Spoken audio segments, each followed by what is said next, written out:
Gerai, Modestai, pradėkim nuo tavo atvykimo į Trakus istoriją. Kada tu sužinojai, kad tu jau esi Trakų žaidėjas? Kada vyko Super taurės mačas, tu jau turėjai komandą, kurią palaikėjai, ar dar ne? Tuo metu jau žinojau, kad liksiu Trakuose, kad Trakai yra būtent mano komanda ir jau žinojau, ką palaikyti.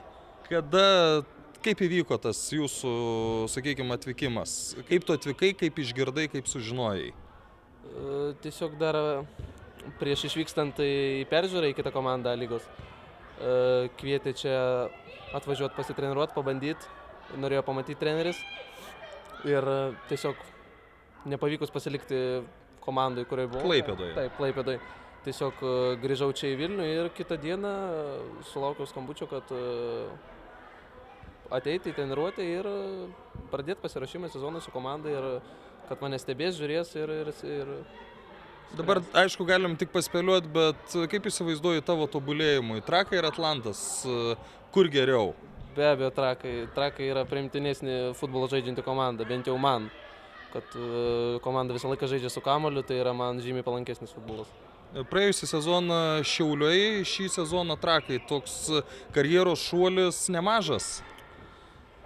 Šuolis tarp klubų gal skirtumas yra nemažas, bet čempionatas tai tas pats, A lyga jinai. Tai gal reikėjo kiek laiko priprasti prie pačios Trakų komandos, gal žaidėjų lygis aukštesnis, bet pats čempionatas tai jis tas pats, aš likau tame pačiame čempionate, taip kad kažkokio tai didelio skirtumo tai nebuvo. Kas buvo sunkiausia, bandant priprasti prie naujų komandos draugų? Sunkiausia tai gal adaptacija prie aukštesnio lygio. Tiesiog reikėjo... Kas, didesni greičiai, greitesnis mąstymas? Tiesiog greičiai. Greičiau mąsto, greičiau priima sprendimus, kamuolys greičiau vaikšto ir prie to reikėjo kokį mėnesį kitą reikėjo priprast. Tiesiog pradžiai buvo sunkoka. Kada sužaidai, atsimeni, kada pirmas rungtynes žaidai nuo pirmos minutės? Prieš Kauno Žalgirį. Ir kaip tau sekės? Kaip save vertini? Ne tada, kai išeini 70-80 minutę, o tada, kai... Pakeitė 60 minutę, mane atsimenu. Nežinau, pirmose varžybose gal dariau daugoką klaidų, gal daugiausiai iš visos komandos, dėl to mane pakeitė patį pirmą. Nežinau, šiaip vertinu teigiamai, nes komanda laimėjo 2-0. O šiaip visą sezoną, ne tiek komandos rezultatą, kiek savo tobulėjimo prasme. Džiaugies ar kažko pritrūko? Jeigu kažkas prieš sezoną būtų pasakęs, kad sužaisi tiek ir tiek minučių, tai aš tikrai būčiau sutikęs su tuo. Ir tiesiog esu tikrai nenusivylęs šiuo sezonu. O komandinė prasme? Komandinė prasme, čempionate aišku, kovojam dėl pirmos vietos, gaila, kad ją paleidom ir norėjusi geresnio pasirodymo Europos lygoje. Gaila, labai netikėtai iškritom pirmame etape.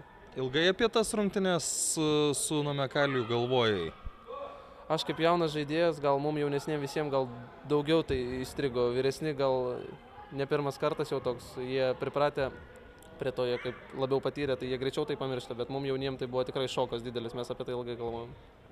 Tarkim, po tokių rungtynių nuvažiuojate į viešbutį, kelionę namo, kas tuo metu verda, įmanoma žodžiais nupasakot viduj? Tikrai labai sunku, bet nenorisi nei šnekėti, nei kažką tiesiog galva sukasi visos mintis apie tas varžybas, kaip tai galėjo įvykti ir norisi kuo greičiau tiesiog grįžti namo, viską pamiršti, pradėti treniruotis, o tas laikas eina be galo ilgai.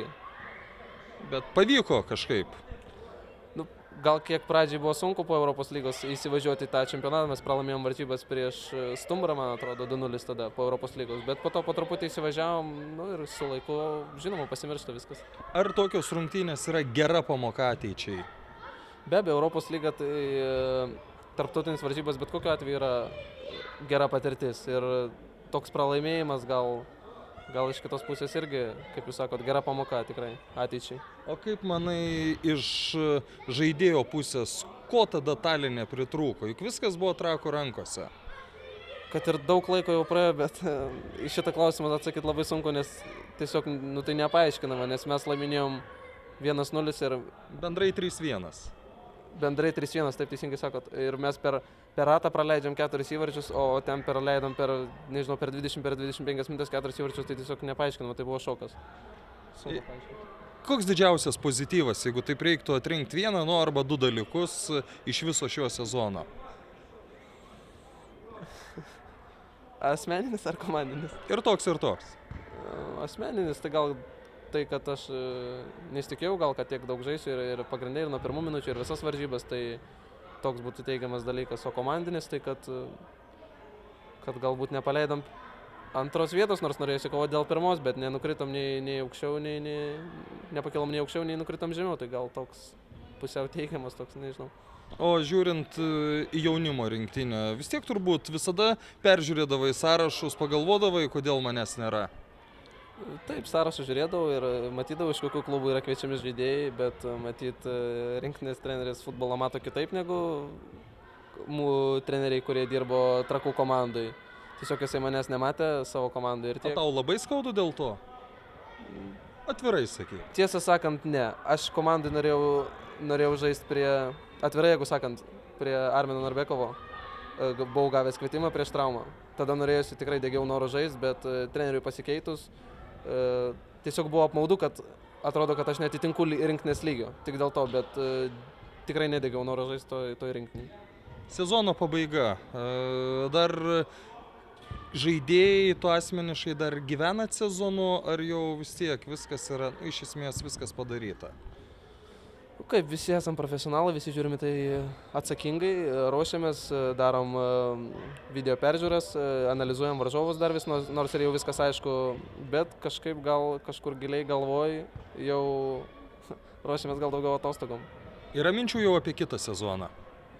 Pradžiai reikėtų šį pabaigti, treneriai dar komplektuoja komandą kitam sezonui, po truputį buvo pora žaidėjų peržiūrai. Nežinau, bet šiaip reikėtų dar sužaisti, pabaigti tas 2 varžybas ir tada jau artėjant naujam sezonui bus mintis ir apie jį.